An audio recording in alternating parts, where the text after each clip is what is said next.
bisaba gukora ubufindo yuri mu rukundo kuko n'urugendo rusaba imondo rukagukura mu vyiza rukagushira mu bibi rukagufata nabi utari mubi nkunza mbwira kunkunza umeza gahinza mbwira kumbuze niteka ntangere gusubira guhura namwe bakunzi ba GITEGA-Ent TV. Ni Elvis nibitanga muri kumwe ni DJ Wizi imbere ya kamera ndi kumwe n'umuririmbyi mugabo hari haciye iminsi kabisa tutamubona nta wundi ni Prince ni Two Cups. Nyuma y'iminsi myinshi aratubwira iyo yahora n'ivyo yarimwo kariyeri bimeze gute kuko tunasanze tumaze n'iminsi tutamubona ariko ku makuru dufise nuko game yoyo yayisubiyemo kandi yagarutse kabisa. Ni Two Cups tumuramutsa kuri ekra za GITEGA-Ent TV. Gute bro? Sawa. Urameze neza? Ndameze neza ndameze fresh. Namwe ni sawa? Yeah, ni fresh kabisa turashima bro iminsi myinshi. Ashego from hari haciye igihe tunye nusanga urazi ko ibintu sometimes usanga munashobora kubura bivanye n'akazi umuntu agafatirwa amashure ibiki gusa nawo I'm here yeah ni Two Cups ni mvukira imakamba barakomeye. Ayo makamba ndizera neza yuko bakomeye kuko nubwo batariho nkiba ndagerageza kuyaga n'abafanzi ndagerageza kuyaga n'abavukanyi bose urumva buri munsi menya ukuntu biriko biragenda umva camvuga yuko bakomeye bameze neza. Yeah, nuko tugaruka muri kariyeri y'umuziki bimeze gute muri no misiga bro? So kariyeri y'umuziki kano kanya novuga yuko naje ngomba kugaruka mu game. Nagarutse mu game kuko abafana bari bazitaha yanje yo kuva muri 2012 kuko je ntuze game nayitanguye 2012 ico gihe hari hamahaso menshi twarahasorinze mugabo bagaca bumva abafana banje mubo twakorana kariyeri imwe yuko je narishoboye umva bagumye basaba ati uzogaruka ryari muri game nanje rero this is the time I wanted to come back in umwanya rero nk'uyu uragarutse muri game. Ego nibaze yuko urinze ugaruka ufise vyinshi bro ufise nk'indirimbo zingahe zanditse canke ziri no muri studio wanashima kuba urinze uvuga uti je ngoma ndagarutse habari ibikorwa vyinshi man. Ubu mu gikoni hariyo album nubwo ubunye ntashobora kupresenta izina ry'iyo album ariko vuba na bangu mu kwezi dizi Fevrier ndashobora kurekura igikorwa mbona yuko coza kiryohera abakunzi sanzwe kiri mu gikoni kurusha kiza ava yuko sohora iyo album ntarashobora gutanga nuze the name. Yeah, burya mu ndirimbo zawe hari indirimbo yanyohera cyane kankora ku mutima ariko ndashaka kubitira kantu gatoyi mu ndirimbo ziwawe unkubitire kabisa numvirize. Okay, merci. Iyo ndirimbo ndazi yuko igeze no kunayimbwira bayita ubufindo. Yeah. Bisaba gukora ubufindo yuri mu rukundo kuko n'urugendo rusaba imondo rukagukura mu vyiza rukagushira mu bibi rukagufata nabi utari mubi. Nibuka igihe wanyandikira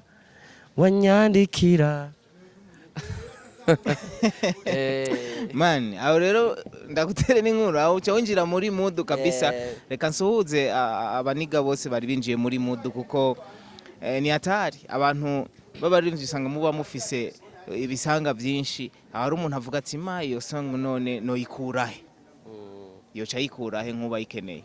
So iyo songe kubera bivanye igihe twakora ayo matalent ico gihe muri 2012 2013 hari bwaze ibintu bitavya ama YouTuber ama Spotify amadiza ajya ntihari baboneke, wasanga wenyene umuririmbyi ari we bisaba ko hasoringa ugatwara ku maradiyo kugira ngo bashobore kuvuza ururimbo rwawe. Rero umva nk'ubuye abafana ndabahaye ikiringo c'imisi nk'ibiri, YouTube yanje izoba yashwaye kuntuze kuntuze ku rubuga rwanje, ruzoba rwitwa 2 Cups official. Yeah. Uno musi rero twinjire neza na neza kuri plan zawe z'umwaka w'ibihumbi 2023. Yego. Ukwezi kwa mbere kugomba kurengana. Ukwezi kwa kabiri tukwitege kwiki? Ukwezi kwa kabiri munyitegeko song nziza cyane. Song izomenyesha abakunzi bari basanzwe bankunda ava yuko ntakiri kwanza ntakiri wa mwana wa 2012, ahubwo nawe ndumugabo wa 2023. Nuko biba bimeze. Mbega muri kijya gihe warinze uhagarika utararonka management, no marusa abantu bagufata mu mugongo? Bo kijya gihe sinzi nk'ubu abantu bamwe mu Burundi nibo bariko barevoriwa babona sokesera musique. Kuko kijya gihe sometime warabikora ugasanga umenga bagufata nk'umuvayu, bagufata nk'umusuma, bagufata nk'ukundi kuntu. Kijya gihe rero wasanga je nari fise tu abafana baba bafise uburyo bakancanganiriza umucango, nkabo babyate bana je ndafise song shaka ngende gusohora, cha bafata intuze amafaranga yabo bakancanganiriza umucango nkashobora gusohora umuziki. Urumva nta management nari bwaronke kubera abantu bari bwabe evori. Ubwo buho niho bugarutse kubera waronse management? Oya. Now niki kiro wosaba kubijanye na management ubu nyene? Bo bikubijanye na management, umuntu wese yoba dufatiye ku bantu bamwe bari basanzwe bazi taha yanje, ribaze yuko taha intipfa. Nimba hariho umuntu ariko arankurikirana akurikirana ibi biganiro, nuko bomenya yuko nk'ubu hamwe ndinze ndonka management nokora akazi nk'uko nanje fise taha. Umva habonetse management n'akazi kose ugakora neza kuko ugakora utekanye mu mutekano mwiza. Nuko ugira icyo ubwiye abafana bawe bakera n'abafana bawe ubu bagiye kukubona muri game, kandi ndazi n'ibintu ni ikintu giteye umunezero kandi n'ikintu bagiye kunezerererwa. Uwo babwira iki muri uno mwanya? Bo ikintu no babwira bicare, urazi kwicara umwicaro wo hajya ushaka gufungura. Umva bicare mu kaliyo wakula. Yani mkalio wa kusikiliza kitu kizuri. Kwa sababu yani japo mtari haso twize vyinshi, twarabonye vyinshi, twarumvirije amatara yavutse inyuma yacu. Sometime ukabona itara ije mu nyuma yawe kandi hari hageze yuko bakora akazi kameze neza, basanga atara zimwe mara bamwe baraharibu. Umva abandi nabo ukaza wumva akoze ururirimbo rumwe gusa, umwumvirije kubera nawe bufise taha vuga ati kweri ujama naweza kabisa. Rero talayi wawe igiye kuza izamura na zandirimbo wakora kuva kera. Ego. Akajambo kamwe kuburi karakurikirana kino kiganiro?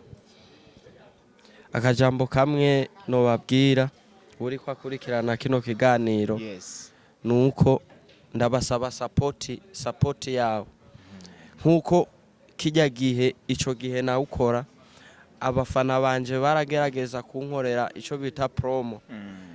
Kijya gihe wasanga hakora ama bluetooth ya telefone, usanga umujama avuye imakamba inje Bujumbura afise abagenzi biwe nka batanu bafise telefone, yavayo abatransfere izo ndirimbo zanje. Rero nico saba abafana ku supportinga, kandi ba supportinze turi kumwe twese biragira nte birashoboka. Ego nuko ni two cups tugushimira cyane kuri uno mwanya waduhaye. yego Ariko ntiwogenda utavuze ikiri ku mutima. Hari ikintu kiba kiri ku mutima uvuga uti we bro uri kurakurikirana kino kiganiro we mufana wanje utigeze unyumva cyangwa we wanyumvirije reka ngende ndakubwiye ikintu akari ku mutima mtama. akari ku mutima. Yes. So akari ku mutima eka ndabaha gasonge gatoyi Nuko kabisa. kugira ngo n'utaranzi swata shobora kuvuga ati Twarigeze ujamana kumwumva, talent turamuzi. turamuzi Twamufasha gutya. Wowe uri kurakurikirana kino kiganiro bana umviriza rero ngaha niho haha hari impano tuba dukeneye gufata ntizifubusa ntizijana uko nyene.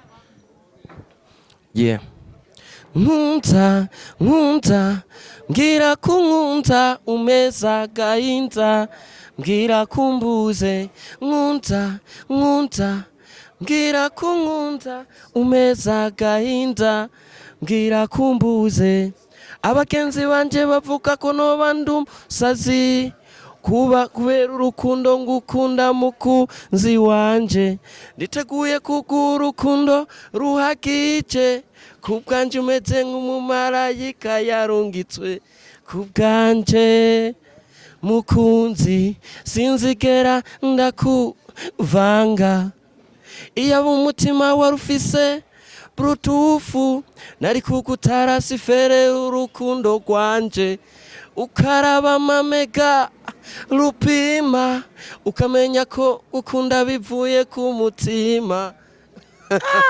Nkunda mbwira kunkunda umeza gahinda mbwira kumbuze. Oh yeah. Yes, ni two cups kabisa. Mubwire ko mukunda hama umumara gahinda bro. Nuko kabisa shira muri comment ikibazo iki canke kiriya azogaruka kugira ngo abashe kuvyishura. Ndagushimire cyane two cups. Ego namwe sozereye shimira Gitega Entertainment ku mwanya namwe mamaye no kunyumva. Sometime hari ibintu keshi ico gihe wasanga turiko turabura. Yes. Sometime hariho amatara menshi umuntu usanga yatakaje tara kuko abuze ahayerekanira ahayimenyekanisha. Rero namwe mwakoze kuba nabatumbereye nkababwira ikibazo canje mukanyumviriza muzahorana umutima nk'uwo Gitega Entertainment. Urakoze cyane ariko kandi tutarasozera muri plan yawe y'uno mwaka twitege igiteramo cyawe ryari nko mu kwa kangahe mu mezi angahe? Nzobitegura nzobimenyesha Entertainment ndazi yuko ni ryambere kandi tugiye gukora n'ibiganiro vyinshi kuko urumva nje fise projet nyinshi. Eko yes reka ronda gushimire cyane mukunzi wa Gitega Entertainment TV wewe mufana wa two cups ndakubwira ati nimvukira ngaho imakamba abanyamakamba mwese tubabwira ati big up sana turabakunda. Gitega Entertainment iri ngaha ku bwanyu nanje DJ Wizi ndakubwira ati gumana natwe ibiganiro nk'ibuzo kwa wabironse ku mwanya ndakubwira ati big up sana ugumane na Entertainment TV ariko kandi utibagira kugira subscribe sabone na share kugira ngo bino biganiro bibonwe n'abantu isinzi. Ndakubwira ati ciao ciao.